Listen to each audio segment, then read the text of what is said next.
Welcome back to Zimist Coded. All right, quick question. Have you ever needed to add those neat dotted lines in Microsoft Word for things like a candidate's name, index number, class, or date, and you ended up pressing the full stop key again and again? Yeah, we've all been there. In this video, I'm going to show you how to add leader dots automatically in Microsoft Word, the clean, professional way that stays perfectly aligned every single time. Now, before we get into it, if this is your first time here or you haven't subscribed yet, take just a second and hit that subscribe button. It really helps support the channel and keeps you connected to more simple, practical Windows and productivity tutorials right here on Zimist Coded. All right, let's slow things down and do this properly. So here's what I have on my screen: candidate's name, index number, class, and date. I want students to write their details on the same line, and I want clean leader dots guiding them across the page. Now, a lot of people do this the wrong way. They press the period key again and again and again. It might look okay at first, but the moment you change the font, adjust spacing, or print the document, everything goes out of alignment. It's messy and honestly, not professional.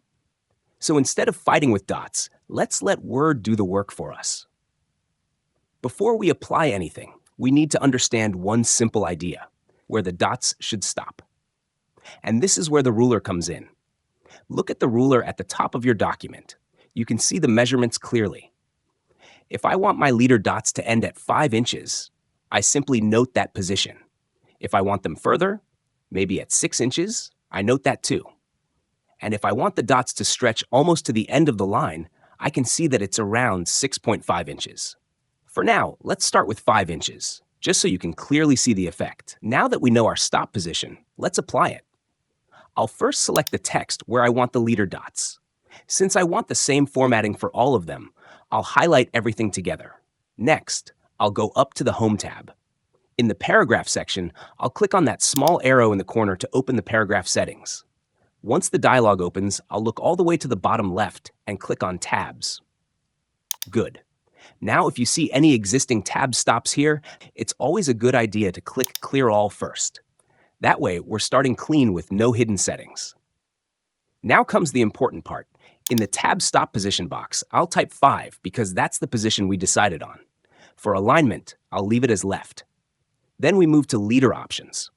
Option 1 is none. Option 2 is dots. Option 3 is dashes. Option 4 is underscores.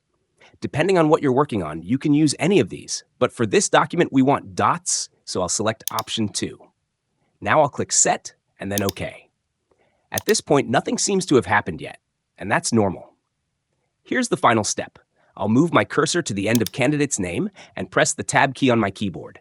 And just like that, the leader dots appear perfectly, stopping exactly at the position we set.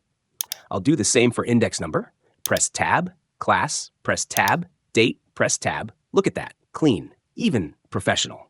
Now, what if you change your mind and want the dots to go further, maybe all the way to the end of the line? No problem. I'll select the text again. Open the Tabs dialog.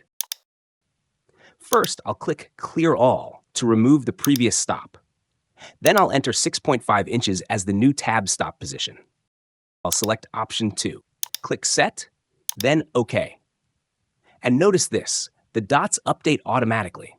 I don't even need to press the Tab key again because it was already applied earlier. Word simply adjusts everything for me. No retyping, no guesswork. And if at any point you want to remove the leader dots completely, it's just as easy. Select the text, open the Tabs dialog again, click Clear All, then OK. And just like that, everything is clean again. That's it. That's the professional way to add, change, or remove leader dots in Microsoft Word. If you found this video helpful, don't forget to give it a thumbs up.